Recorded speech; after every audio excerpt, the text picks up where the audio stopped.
Hi everyone, this is Henry Shea, and in today's video I wanted to talk high level about the rezoning process or the entitlement process. So this is where we're changing the use of a particular piece of land from one current use to another use. Okay. And depending on your jurisdiction and your local jurisdiction, your county, your state there may be nuances and small differences, but what I'm about to describe to you is, I think, pretty standard around the US there. But your experience might be a little bit different. So anyways, if you buy a property or a piece of land there, it certainly has some sort of zoning or prescribed use already by the city. The city says, hey, you can only build a single family home here, or you can do a duplex here, or triplex, or fourplex, or multifamily, or commercial retail, whatever it is, right? It's already determined that that's the current use. If you want to change it, you say, well, it's a single family residence now. I want to change it to be able to build a duplex. That would be the process of rezoning. So there's a lot of nuances to it. I would highly recommend that before you close on the purchase, just put it under contract and then talk to the planning department at your city, at the city where the property is located, and say, hey, I'm interested in changing the zoning for this piece of property. Is it feasible? Is it even possible? And they'll quickly, they'll call you back and whatnot. The planner will call you back, and most planners are really nice and helpful. And you just describe what you're trying to do. They'll tell you. They'll say, yeah, Henry, there's a lot of duplexes already in this area, especially on this street here. We think that would be fine to ask for a rezoning. We don't know why it's still zoned as a single family. So through that conversation, you'll know what your chances are of rezoning. So let's assume that's the answer, right? But if they outright said no, not possible, then no need to move forward with the purchase. But if that's the answer, that it's okay, then there's an application you have to fill out, and in that application, the planner will walk through that application with you, what you need, because the application is one form fits all.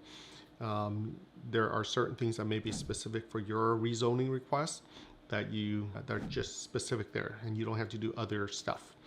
So the planner will help you with that.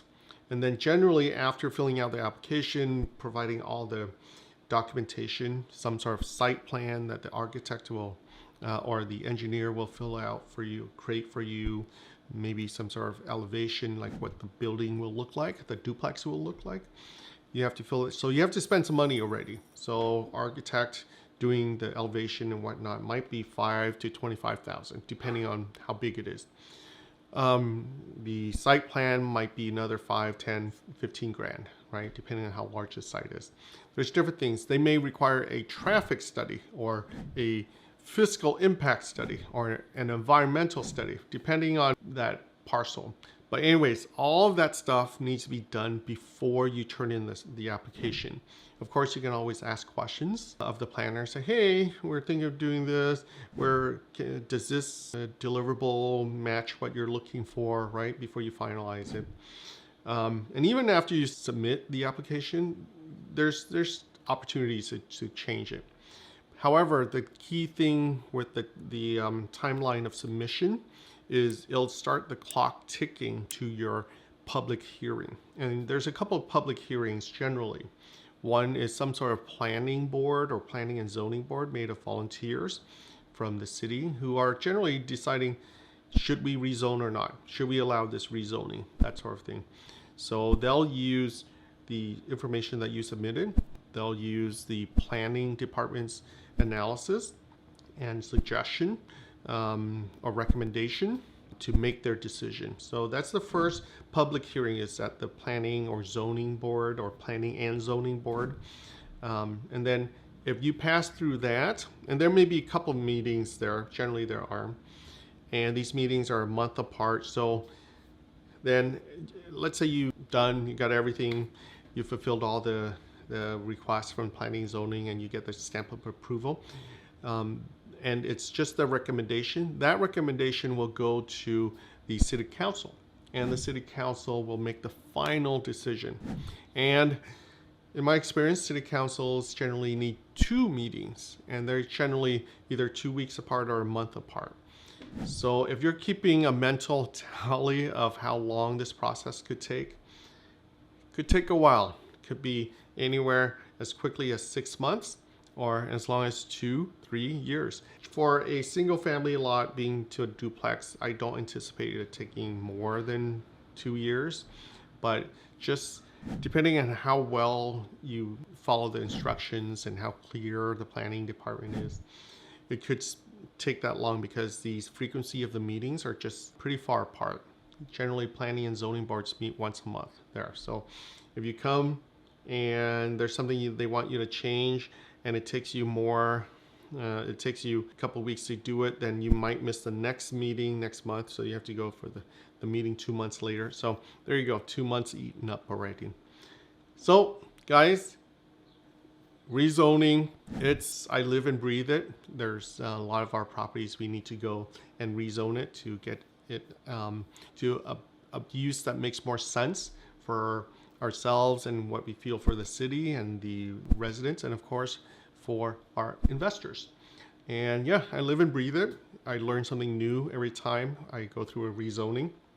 I learn something from our team, learn something from the planning department, learn something from the volunteers on planning and zoning board, from the mayor, the officials. Yeah, it's no one rezoning is the same. It's never the same. There's always some nuance, but that's why I like it. You have to be flexible. You have to bend with the wind. You have to kind of duck sometimes, and sometimes you just have to take it right on the chin there, and then come back for another day. Guys, I love talking about this, as you can tell. Yeah, I live and breathe this. If you have any more questions, or of course you have specific questions, feel free to reach out. And again, of course, click on the like button and the subscribe button and the bell, the notification bell. Click all 3. Click as many as you want there. We're here to help you, but it's great to get some feedback and leave questions in the comments too. All right, take care and God bless you and your family. Bye now.